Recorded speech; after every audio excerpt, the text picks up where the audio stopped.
De l'Évangile selon saint Matthieu. En ce temps-là, Pierre s'approcha de Jésus pour lui demander « Seigneur, lorsque mon frère commettra des fautes contre moi, combien de fois dois-je lui pardonner? Jusqu'à 7 fois ?» Jésus lui répondit « Je ne te dis pas jusqu'à 7 fois, mais jusqu'à 70 fois 7 fois. » Ainsi, le royaume des cieux est comparable à un roi qui voulut régler ses comptes avec ses serviteurs. Il commençait quand on lui amena quelqu'un qui lui devait 10 000 talents, c'est-à-dire 60 millions de pièces d'argent. Comme cet homme n'avait pas de quoi rembourser, le maître ordonna de le vendre avec sa femme, ses enfants et tous ses biens en remboursement de sa dette. Alors, tombant à ses pieds, le serviteur demeurait prosterné et disait « Prends patience avec moi et je te rembourserai tout. » Saisi de compassion, le maître de ses serviteurs le laissa partir et lui remit sa dette. Mais en sortant, ce serviteur trouva un de ses compagnons qui lui devait 100 pièces d'argent. Il se jeta sur lui pour l'étrangler en disant « Rembourse ta dette !»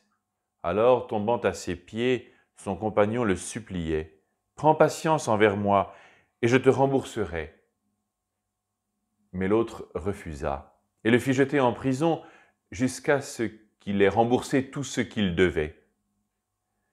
Ses compagnons, voyant cela, furent profondément attristés et allèrent raconter à leur maître tout ce qui s'était passé. Alors celui-ci le fit appeler et lui dit « Serviteur mauvais, je t'avais remis toute cette dette parce que tu m'avais supplié. Ne devais-tu pas à ton tour avoir pitié de ton compagnon comme moi-même j'avais eu pitié de toi ?» Dans sa colère, son maître le livra au bourreau jusqu'à ce qu'il ait remboursé tout ce qu'il devait.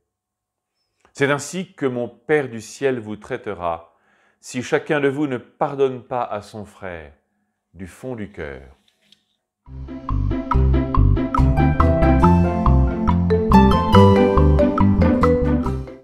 Combien de fois dois-je pardonner? La question peut sembler très centrée sur soi, mais elle arrive dans ce contexte où Jésus précise ce que l'on a coutume d'appeler la correction fraternelle.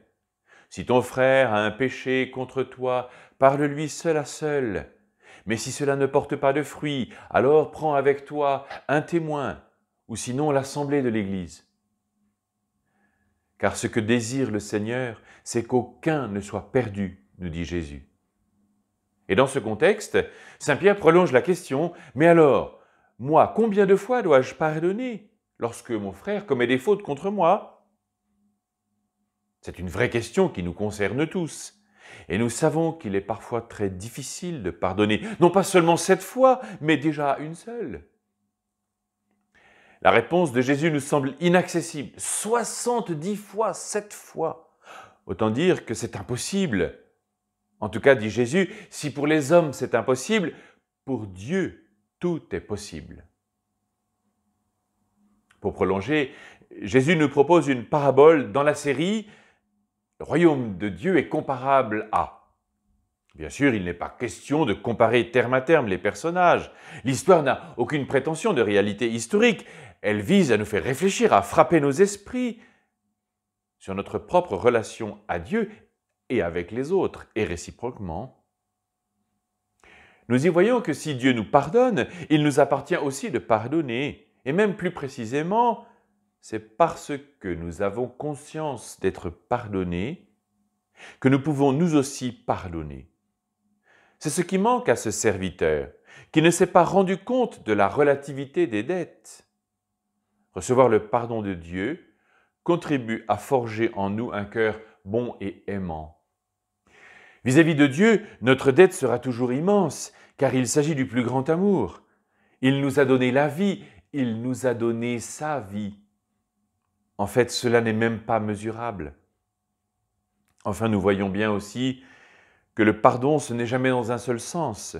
C'est une circulation d'amour qui vient de Dieu et qui se répand tout autour de nous et à travers nous. Et dans ce sens, finalement, Jésus corrige fraternellement la question de Saint Pierre. Si la comptabilité est de l'ordre de la justice, la miséricorde va bien au-delà, car, dit Saint Luc, elle surpasse le jugement. N'ayons crainte alors de prier le Notre Père, qui dans sa deuxième partie nous fait entrer dans cette circulation d'amour. Le pardon, c'est une immense joie.